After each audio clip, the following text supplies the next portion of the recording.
जी अस्सलाम वालेकुम। कैफ और आज के लेक्चर का आगाज़ करते हैं। लेक्चर 68। आज के लेक्चर में 3 टारगेट्स हैं हमारे।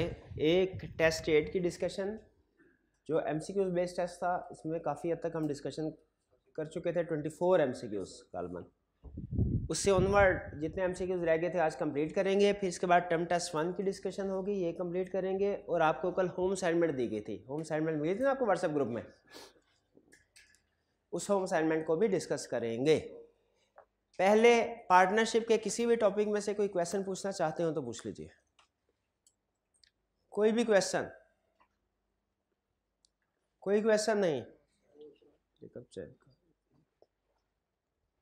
चलिए टेस्ट 8 की तरफ चलते हैं। टेस्ट 8 में हम 24 तक एमसीक्यूज कंप्लीट कर चुके थे।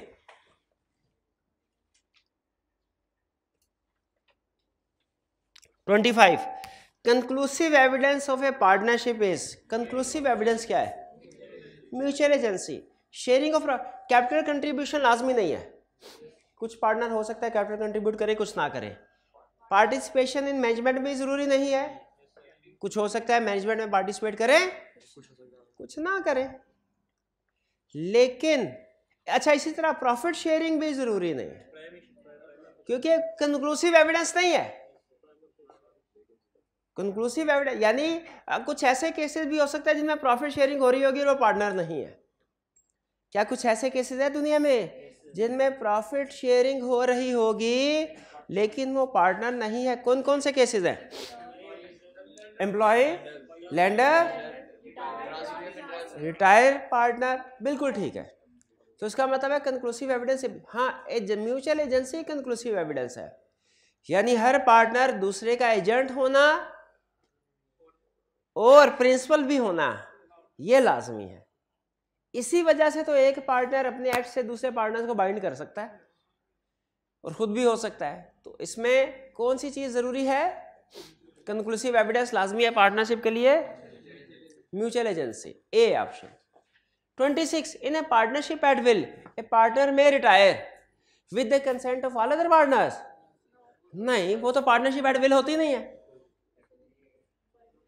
इन accordance with an express agreement between partners, नहीं, वो तो पर्टिकुलर पार्टनरशिप में भी हो सकता है कि भाई ये प्रोजेक्ट या पीरियड कंप्लीट हुआ, पार्टनरशिप खत्म। By giving notice in writing to all other partners of his intention to retire, yes. और if any one of the manner described above, नहीं, सी में। हाँ, अगर वो एक्टिव पार्टनर है तो एक एडिशनल काम भी करना पड़ेगा, पब्लिक नोटिस भी देना पड़ेगा। उसने सिर्फ अदर पार्टनर्स की बात की है, लेकिन बहरहाल जितने भी गिवन ऑप्शंस हैं उनमें सबसे बेहतर ऑप्शन कौन सी वाली है? यही C option. 27 X and Y formed a partnership firm to undertake construction of a shopping plaza, such a partnership is called particular partnership. 28 in a partnership at will a partner में retire, ये तो हो चुका है, C option है। ये ऊपर 26 की ऑप्शन मेरे ख्याल रिपीट होगी। 29 a partnership firm is constituted for 1 year after the expiry of 1 year if the partner decide to continue the partnership, then ये क्या होगा? The period is extended automatically for further 1 year, the partnership becomes partnership at will. बिल्कुल, वो partnership at will बन जाती है, status उसका change हो जाता है, क्योंकि पर्टिकुलर पार्टनरशिप तो रही नहीं। क्यों नहीं रही particular partnership? 30 Jamal is the financial controller, financial controller कहते हैं चीफ फाइनेंशियल ऑफिसर को, सीएफओ को। Jamal is the CFO of emerald stones and company where he is entitled to a monthly remuneration of rupees 500,000 as well as 20% of the profit। अच्छा, अब मसला ये है, partner को सैलरी भी मिल सकती है और एम्प्लॉय को प्रॉफिट भी मिल सकता है। मसला क्या है? पार्टनर को सैलरी भी मिल सकती है, एम्प्लॉय को प्रॉफिट भी मिल सकता है। इसलिए हमारे लिए यह डिसाइड करना थोड़ा सा मुश्किल हो रहा है, ये पार्टनर है कि एम्प्लॉय है। क्यों भला? दोनों चीजें दोनों को मिल सकती हैं। क्या कह रहा है, if the net annual profit of the firm exceeds, अच्छा उसको प्रॉफिट कब मिल रहा है, if the net annual profit of firm exceed ₹50 million. हाँ अब फर्क हो गया, क्योंकि पार्टनर्स को तो प्रॉफिट हर सूरत में मिलना है, चाहे 5 रुपए क्यों ना हो।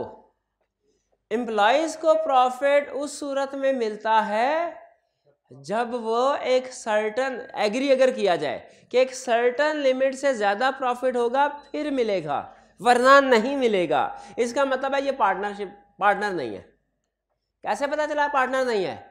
पार्टनर होता तो हर सूरत प्रॉफिट मिलता, चाहे कम है चाहे ज्यादा। अगर ये लिख दिया जाए कि 5 मिलियन से ज्यादा होगा प्रॉफिट फिर मिलेगा वरना नहीं मिलेगा, तो इसका मतलब है ये पर्सन एम्प्लॉय है, पार्टनर। कैसे पता चला? भाई प्रॉफिट तो दोनों को मिलता है। हाँ, लेकिन अगर पार्टनर है तो उसके ऊपर रिस्ट्रिक्शन नहीं लगाई जा सकती कि इस सूरत में मिलेगा इस सूरत में नहीं मिलेगा। एम्प्लॉय के ऊपर रिस्ट्रिक्शन लगाई जा सकती है, इस सूरत में प्रॉफिट मिलेगा इस सूरत में नहीं मिलेगा। तो हमें कैसे पता चला ये एम्प्लॉय है? किस लफ्ज से? इफ द, ये इस कंडीशन से, if the net annual profit of firm exceed 50 million. What is the status of Jamal in the partnership? पता चल गया भाई ये एम्प्लॉय है, ये सिर्फ एम्प्लॉय, ये पार्टनर है ही नहीं। बी, आगे चलते हैं। 31, Salman and Farhan purchase 2 local coffee shops. अच्छा ये केस जरा ध्यान से पढ़िएगा। Salman and Farhan purchase 2 local coffee shops and renovated them to reflect the modern cafe style under the name coffee holics. The interior designing of both the shops was done by Salman, whereas the renovation expenses were given by Farhan. Operational rights of both the shops were given to Zakir on the terms that Zakir shall pay only fixed amount of ₹25 on each coffee cup sold. उन्होंने ये कहा कि भाईजान ये आप इसके ऊपर coffee shop चलाए, बना के रेडी कर दी, खुद नहीं चलाई, किसी को दे दी, और बदले में क्या कहा? हर कप के कमीशन कह ले इसको, रॉयल्टी कह ले इसको, ठीक है। ये एक रेंट की लेटेस्ट शक्ल है जिसमें रेंट फिक्स नहीं रहता, बल्कि अगर बिजनेस चले तो ज़्यादा हो जाता है, बिजनेस ना चले तो कम हो जाता है। ये एक तरह से कंडीशन। तो उन्होंने कहा भैया हमें रॉयल्टी दीजिएगा, क्या? हर कप के ऊपर। अच्छा बताइए हर कप के ऊपर 25, ये रेंट है या नहीं, इसको छोड़े, कमीशन है कि नहीं, इसको छोड़े, डिसाइड करिए प्रॉफिट है कि नहीं।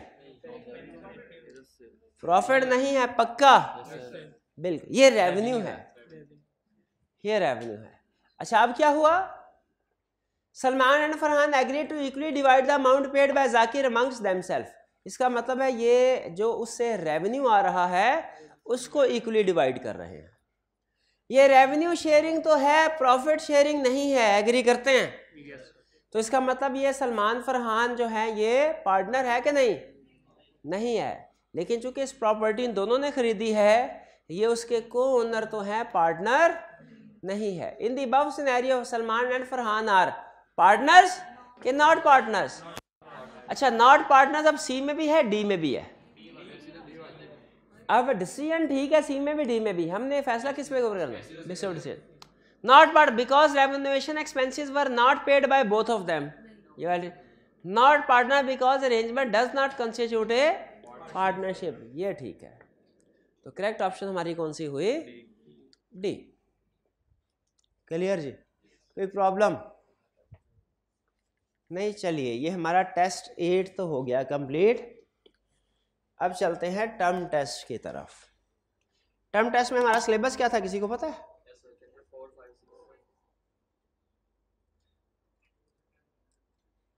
4, 5, 6, 7 4 चैप्टर्स थे। तैयार है जी? 8 क्वेश्चन है इसमें। सबसे पहले क्वेश्चन मान, Kareem bought a textile mill from Laik on his assurance and a certificate from registrar that the mill and its assets were free from any encumbrance.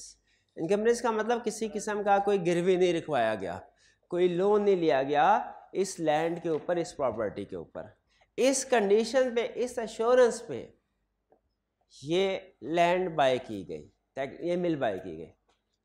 Letter Karim received a notice of payment of mortgage dues and found that the certificate of registrar was forged by Laiq. बाद में पता चला कि इसको तो ऊपर loan लिया गया, तो मॉर्गेज प्रॉपर्टी है। हालांकि कहा क्या था सेल के वक्त कि ये फ्री है, free from any encumbrance. What rights are available to Karim under the contract act. क्या ये फ्रॉड या मिस रिप्रेजेंटेशन का केस बनता है, फ्रॉड का केस बनता है?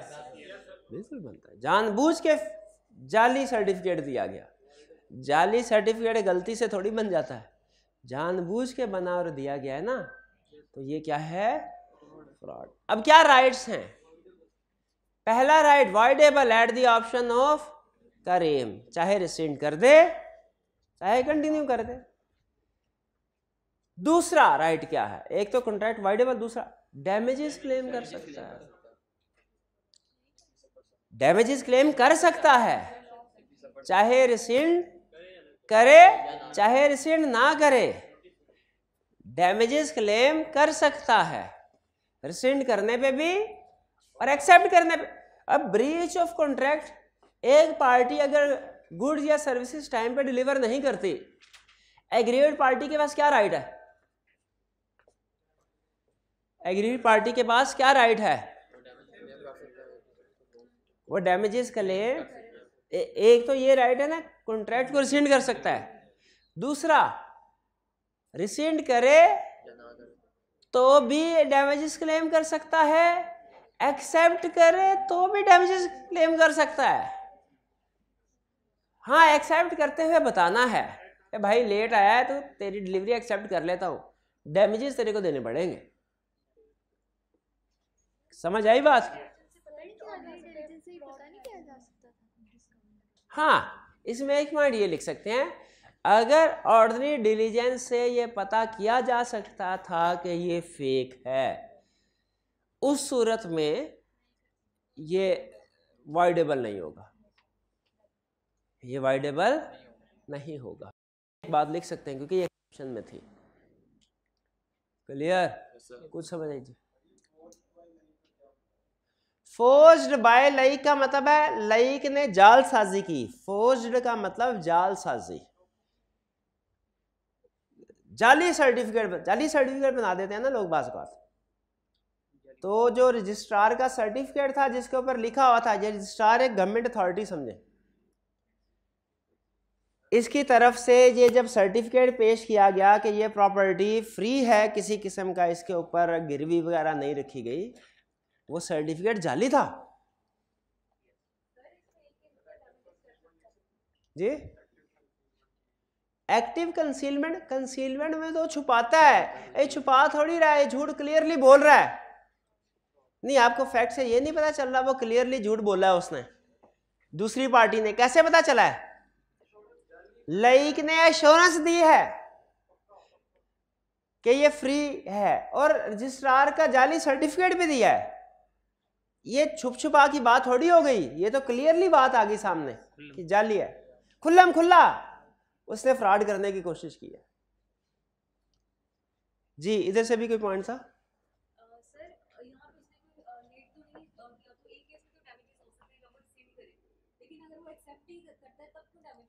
अगर वो एक्सेप्ट करता है स्टिल डैमेजेस हो सकते हैं, क्योंकि वो ये कहेगा कि भाईजान मैं नहीं छोड़ूंगा। हाँ, इसके ऊपर जो मुझे अब कर्जा देना पड़ा है ना, जो कि आपका था, अब आप मुझे वो अदा करें, मुझे पैसे वापस करें। क्या अगर ये कर्जा अदा करता है, अगर तो ये रिसेंड कर देता है कॉन्ट्रैक्ट को, कहेगा ये पड़ी आपकी मिल, मुझे मेरे पैसे दें, मिल भी आपकी, उधार भी आपका, खुद निपटे, ये है रिसेंड का case.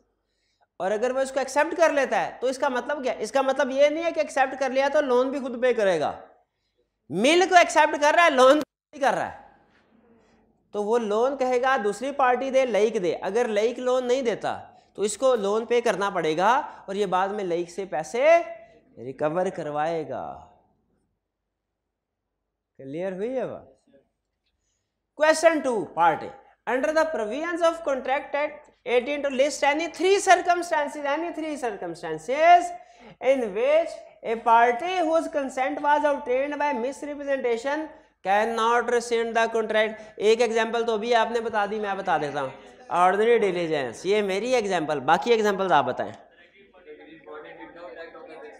Aggrieved party did not act on the basis of misrepresentation. शाबाश.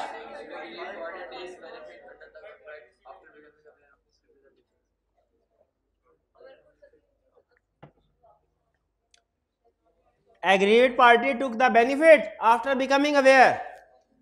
Parties cannot be restored to original position. Shabash. If a third innocent party takes benefit, interest has transferred. If an innocent third party has received interest in good faith. ठीक है जी, ये 4 हो गई, 5 हो गई. कोई agree party has not acted on the base of misrepresentation, ये start में हो गया था. तो ये सारे सर्कमस्टेंसेस हैं जबकि रिसेंड नहीं किया जा सकता. Clear? Question 2 part B. In view of the provisions of contract treaties, explain the general rule. Agreement in state of legal proceeding is void. Agreement in state of legal proceedings void होता है? Yes, is void. State the exceptions of above rule. Exceptions क्या हैं?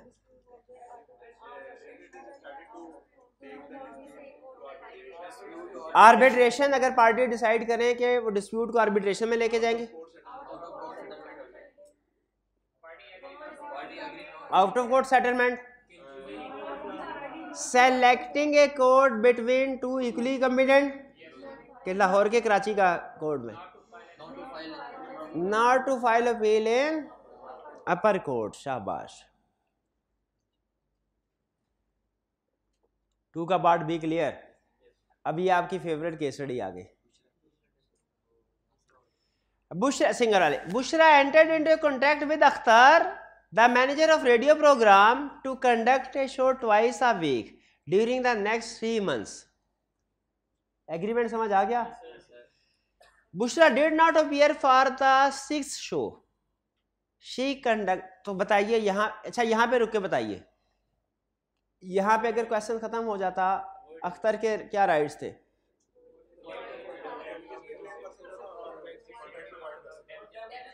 Contract को resend भी कर सकता है, damages भी.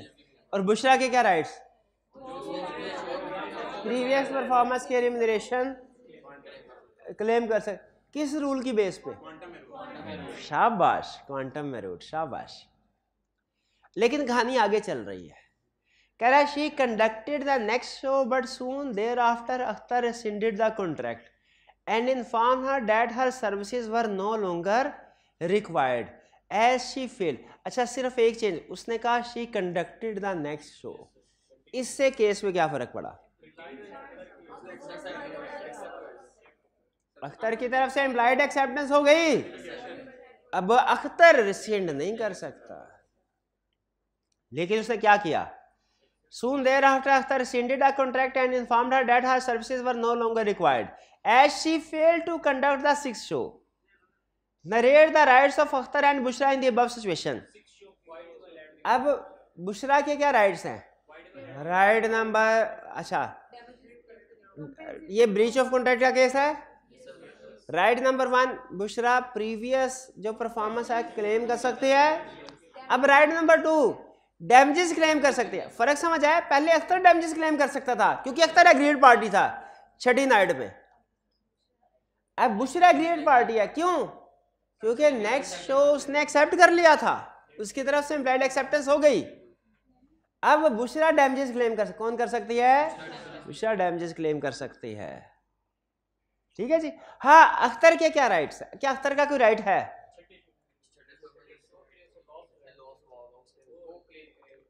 छठे शो पे जो उसे लॉस हुआ है वो क्लेम कर सकता है, प्रोवाइडेड कि नेक्स्ट जब वो एक्सेप्ट कर रहा था परफॉर्मेंस, उस वक्त उसने नोटिस दिया हो इसको. कहानी समझ आई जी? बुशरा किस चीज का डैमेज? उसका अच्छा वाला कॉन्ट्रैक्ट चल रहा था, और वो कॉन्ट्रैक्ट पूरा कर रही थी, उसको रोक दिया गया है, उसको रोक दिया गया है बुशरा को। नहीं समझ आई ना तो पूछे ना, क्या चीज समझ नहीं आई भला? आपको ये समझ नहीं आई कि कसूर तो बुशरा का है, तो एग्रीव्ड पार्टी बुशरा कैसे हो गई? पॉइंट ये है कि नहीं भाई? बता सकता है कोई स्टूडेंट क्या कि कसूर तो बुशरा का है, छठी नाइट तो बुशरा एब्सेंट थी, तो एग्रीड पार्टी बुशरा कैसे हो गई?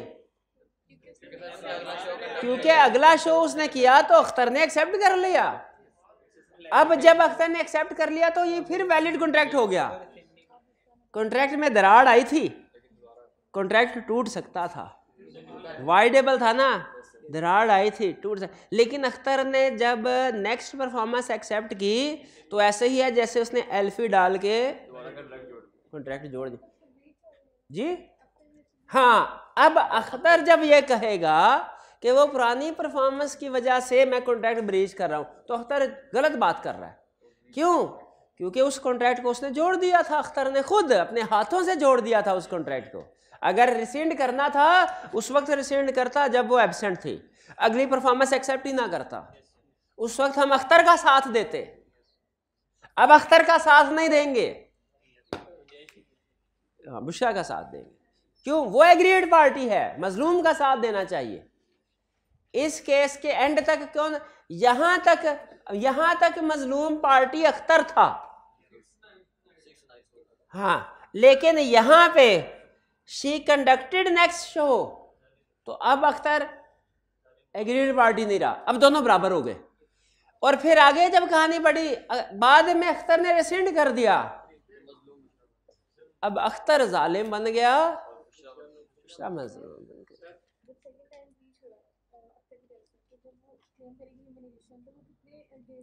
हाँ, अब जब अख्तर की तरफ कॉन्ट्रैक्ट रेसेंड हुआ, अब बुशरा का राइट है कि वो पहले तो रिम्यूनरेशन क्लेम करे, बाद में डैमेजेस भी क्लेम करेगी।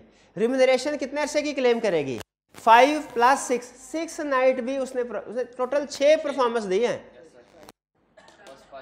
6 परफॉर्मेंस, 5 पहले, छठी पे एब्सेंट, लेकिन उससे आगे 7वें असल में छठी परफॉर्मेंस थी, एक हाजिरी होगी ना। अख्तर के लिए लॉस ऑफ टिकट्स होगा, बुशरा के लिए क्या? हाँ, ये वो साबित करेगी कोर्ट में कि सर अगर मैं परफॉर्म करते तो मुझे इतना रेवेन्यू आता, अब वो रेवेन्यू नहीं आएगा, इनसे कहें कि मुझे वो रेवेन्यू लेके दे। जो क्लेम करेगी बुशरा वो सारा रेवेन्यू होगा जो वो अगर कॉन्ट्रैक्ट परफॉर्म करती। ठीक है, अब जैसे आपने कॉलेज में एडमिशन लिया, अब 100 लेक्चर का एग्रीमेंट हुआ, फर्ज कीजिए आप 60 लेक्चर के बाद कहते हो सर मैं घर जा रहा हूँ, ठीक है, 60 लेक्चर, तो क्या 40 लेक्चर के पैसे आपको वापस मिलने चाहिए? स्टूडेंट बन के नहीं सोचना, न्यूट्रल बन के सोचना। क्यों? हाँ बिल्कुल, कॉलेज की तरफ से थोड़ी ब्रीच ऑफ कॉन्ट्रैक्ट है, ब्रीच ऑफ कॉन्ट्रैक्ट किसकी तरफ से है? स्टूडेंट की तरफ से। लेकिन बाज़ औक़ात कुछ कॉलेज करते थे, कुछ कॉलेज नहीं करते, लेकिन लीगली वापस करने के बावजूद नहीं है। लेकिन आपको पता है कि बच्चे का उस्ताद का और कॉलेज का ताल्लुक कुछ और होता है, कमर्शियल भी होता है, वो भी होता है, लेकिन बाज़ औक़ात किसी को फेवर भी, वो एक अलग बात है, लेकिन लीगली नहीं। क्यों? क्योंकि ब्रीच ऑफ कॉन्ट्रैक्ट, कॉलेज पूरा करने को तैयार है अपना कॉन्ट्रैक्ट। तो अब यहाँ पे बुशरा को क्या नुकसान हुआ? जो उसकी बाकी की परफॉर्मेंस थी जो होनी थी, उससे रेवेन्यू आना था, वो नहीं है। अख्तर तो इस केस में हाँ उस नाइट का लॉस ही क्लेम कर सकता है, लेकिन वो भी उस सूरत में अगर उसने नोटिफाई किया हो।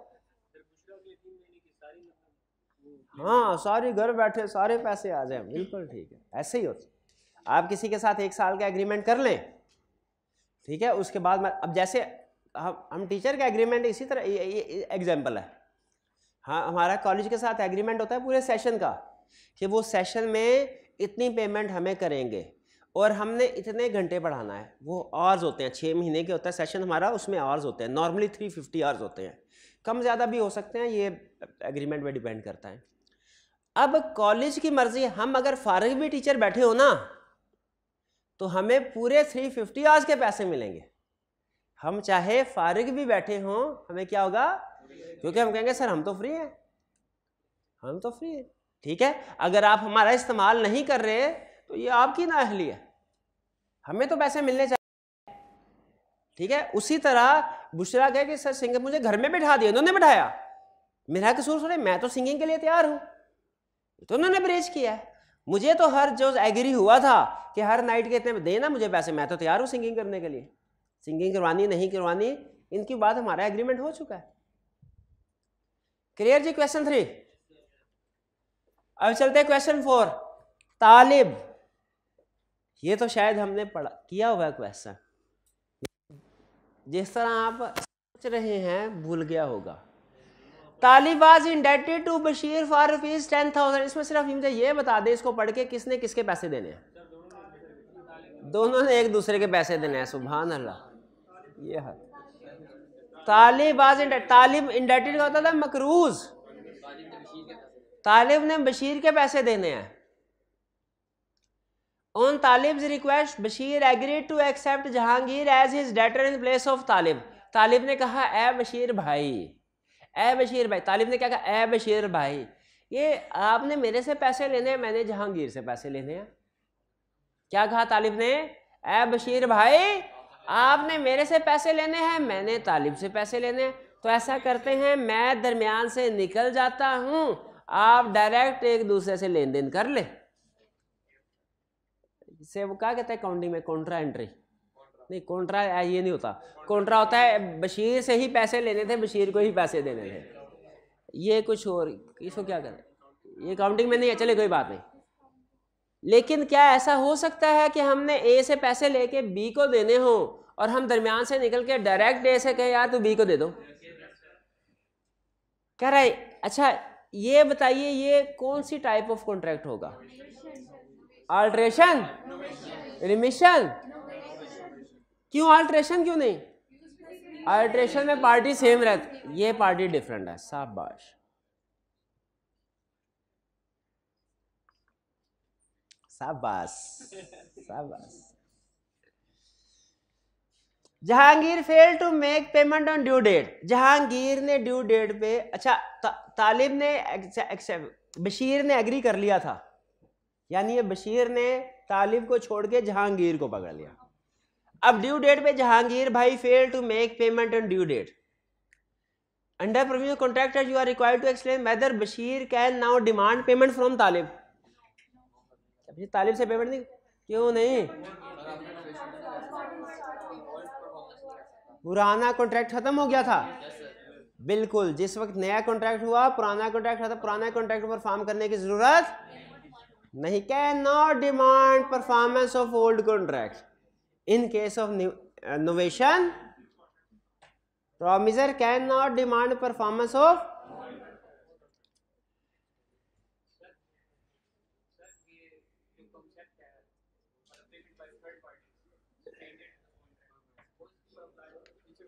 नहीं ये स्ट्रेंजर ऑफ द कॉन्ट्रैक्ट तो कोई नहीं है ना, इसमें स्ट्रेंजर ऑफ द कॉन्ट्रैक्ट होनी है, वो तो अब रिलीज हो चुका है, तालिब रिलीज हो चुका है।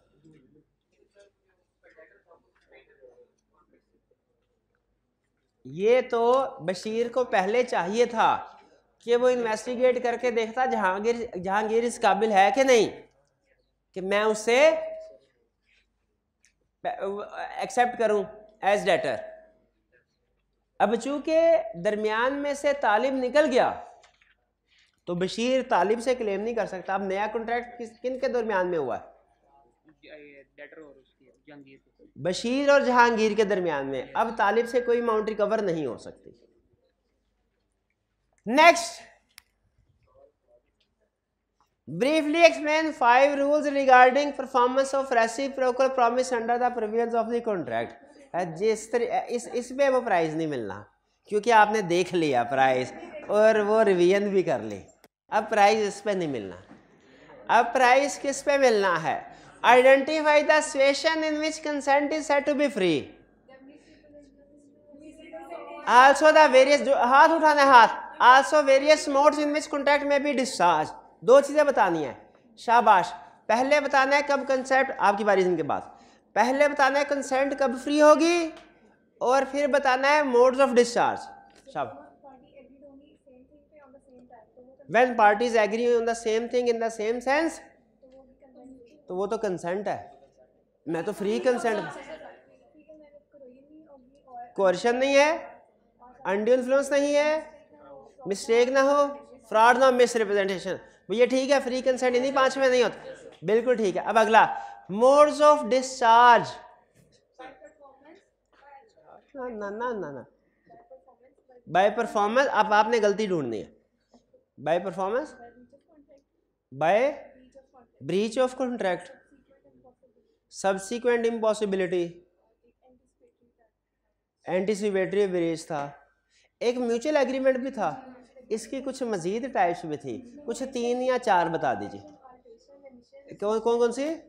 नोवेशन, अल्ट्रेशन, रिमिशन, रिसी। शाबाश शाबाश, बेहतरीन बेहतरीन, शाबाश शाबाश, राइट।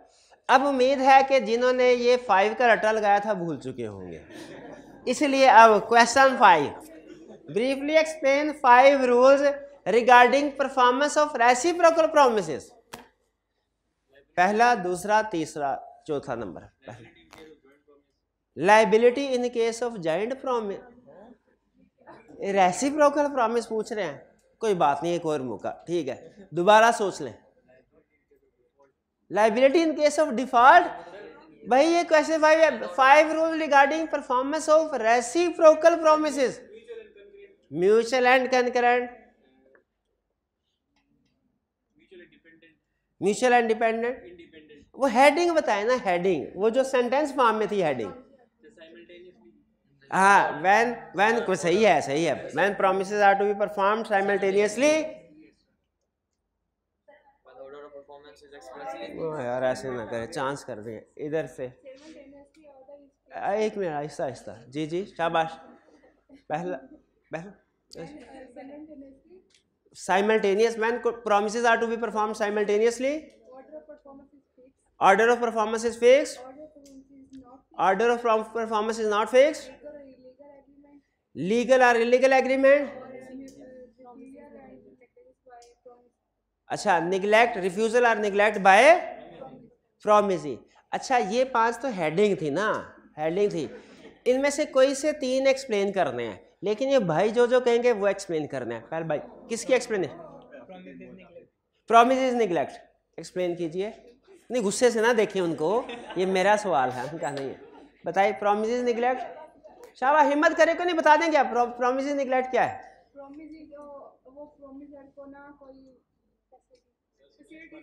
फैसिलिटी प्रोवाइड ना करे तो प्रॉमिसी को क्या वो कॉन्ट्रैक्ट पूरा करना, जो प्रॉमिसर को वो कॉन्ट्रैक्ट पूरा करना चाहिए। अगर प्रॉमिसी नेसेसरी फैसिलिटीज प्रोवाइड, शाबाश, 1 पॉइंट हो गया। और नहीं, हेडिंग बताइए जिसकी एक्सप्लेनेशन चाहिए। Legal and illegal. अगर एक ही कॉन्ट्रैक्ट में लीगल और इलीगल दोनों प्रोमिसेस हैं तो लीगल वाला परफॉर्म होगा, इलीगल वाला परफॉर्म नहीं होगा। शाबाश। और चले, और मैं पूछ साइमल्टेनियसली, हाँ, if one party is not ready to perform the promise then other party. शाबाश शाबाश। तो ये अगर फर्ज कीजिए मजीद 2 कौन से पॉइंट्स रह गए थे? When order is fixed, order not fix में फिर क्या, कब कैसे परफॉर्म होना चाहिए promise? As the nature of transaction required. शाबाश। चलिए, ये हमारे रिप्रोडक्शन के दोनों क्वेश्चन थे, आगे चलते हैं। अब ये क्वेश्चन, ये तो लेटेस्ट टाइम का क्वेश्चन है। Bromine traders BT is engage in the business of import, purchase and supply of electronic items. During the year BT entered into following contracts for supply of various products. ये 2 contracts है जिनके ऊपर comment करना है। पहला contract, in one of BT's showroom a famous actor came to return an air conditioner purchased 1 month ago. He demanded for the replacement of his air conditioner with the latest model. Latest model के साथ, यानी इससे हमें पता चल रहा है air conditioner में प्रॉब्लम कोई नहीं थी, लेटेस्ट मॉडल से उसको उसने कहा रिप्लेस करना है। द एक्टर गॉट अपसेट, उनके अपने नखरे होते हैं ना, नखरे, Actor got upset when the showroom manager refused to replace the air conditioner with the latest model and threatened to damage the products displayed in the showroom. मुझे जानते नहीं हो, तबाह बर्बाद कर दूंगा तुम्हारे सारे शोरूम को अगर तुमने मुझे नया एसी ना दिया तो। फिर इसके बाद considering the situation, the manager agreed to deliver the latest model of air conditioner to actors house. Agree हो तो एग्रीमेंट हो गया ना। Discuss the status the contract between BT and the customer. Contract is caused by coercion voidable at the option of revert. Showroom manager, क्या उसे AC deliver करने की जरूरत है? नहीं है। शाबाश, ठीक है। और अगली दफा इसको चाहिए कोई गार्ड खड़ा करते उधर, इस तरह का कोई नाच गाने वाला बंदा आए उधर ही रोक ले उसको। B, Hafnium Limited a new customer approach BT for the purchase of 5 television sets. ये भी बीटी के पास आ गया और किस लिए आया? 5 सेट्स बाय करने के लिए।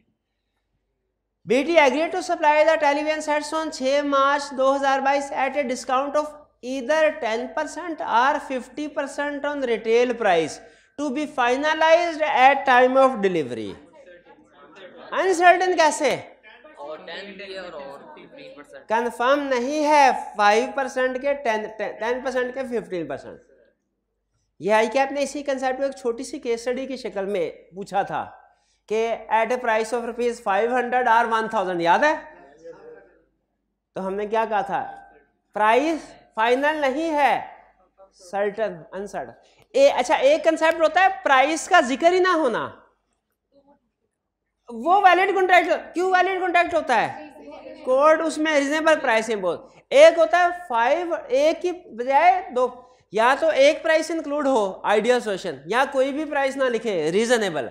अगर 2 प्राइसेस लिख दे फिर अनसर्टेनिटी हो जाती है। 2 प्राइसेस लिख दें, एक लिख दें सर्टन, 0 लिख दें मतलब कोई भी ना प्राइस हो, उसमें वो भी कॉन्ट्रैक्ट वैलिड रीजनेबल। यहां पे क्या ये कॉन्ट्रैक्ट वैलिड है? क्यों नहीं? क्योंकि 10% है कि 50, तो लड़ाई हो जाएगी अपॉन डिलीवरी। वो बल्कि हो जाएगी upon delivery. HL demanded a discount of 50 retail price which BT refuse to provide. HL ने कहा मेरे को तो 15% डिस्काउंट दो। BT ने कहा 15% क्या बात हुई थी, 15 10, तो लड़ाई हो गई ना। इन्हीं लड़ाइयों से बचने के लिए लॉ ने कहा है कि ऐसे कॉन्ट्रैक्ट वाइड होते हैं। Discuss whether HL can hold BT liable for breach of contract. No, contract हुआ ही नहीं कभी, ब्रीच का सवाल ही पैदा नहीं होता। हाँ जी, वाइड। अब तो बल्कि अगर वो कहे ना चल 10% ही डिस्काउंट दे दे फिर भी मना कर सकते। 7 क्लियर जी? जी।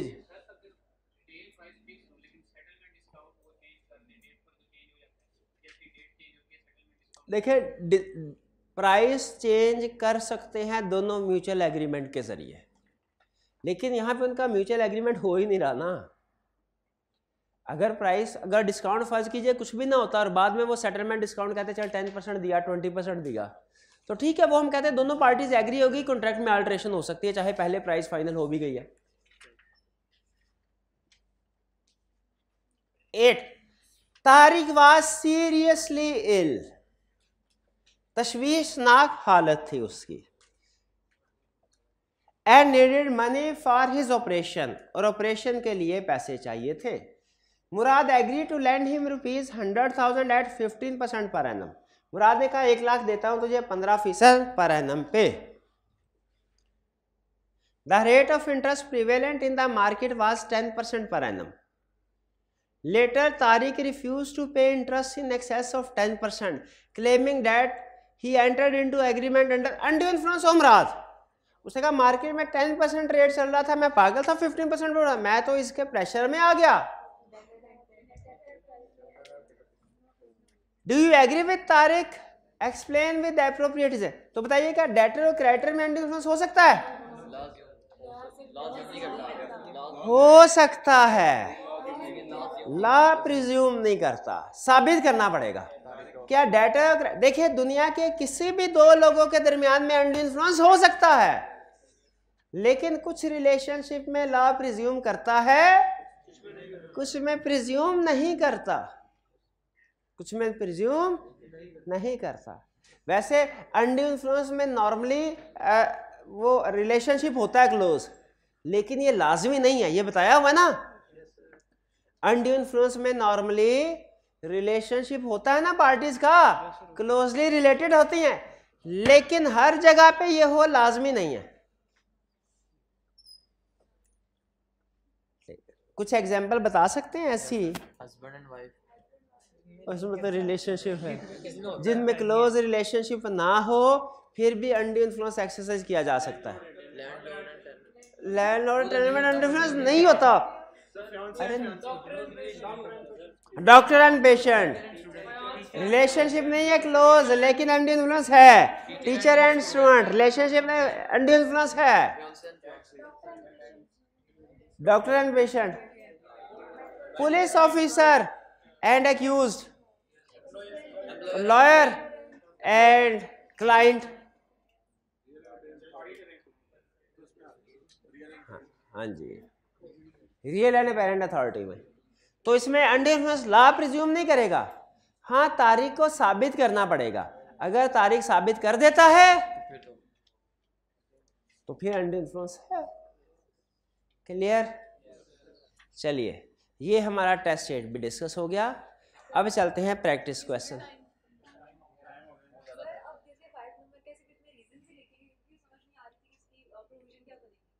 फाइव, हाँ 5 नंबर। देखिए इसमें पहले तो आप अनड्यू इन्फ्लुएंस बताएंगे ना, कि undue influence contract is becomes voidable if it is caused by undue influence, पहले ये लिखेंगे।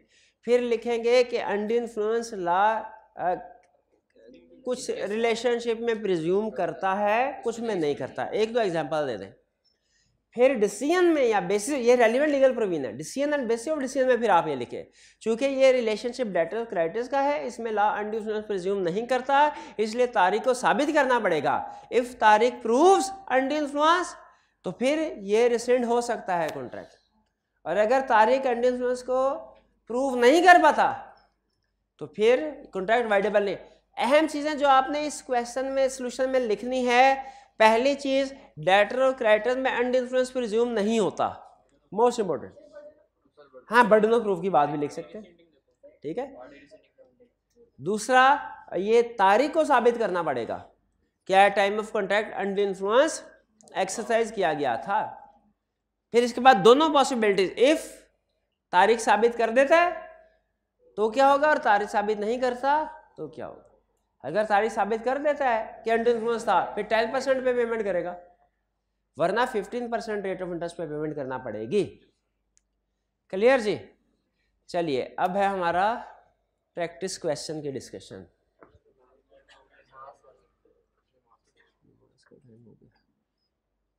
चलें फिर कल कर लेते हैं प्रैक्टिस। चलें, दी छुट्टी आपको, आप आज आ गए, यही बड़ी बात है। कल भी आ जाएंगे ना? चले, कल आपके लिए कुछ इंतजाम की भी किया जाएगा, आपकी खातिर तवाज़ो के लिए।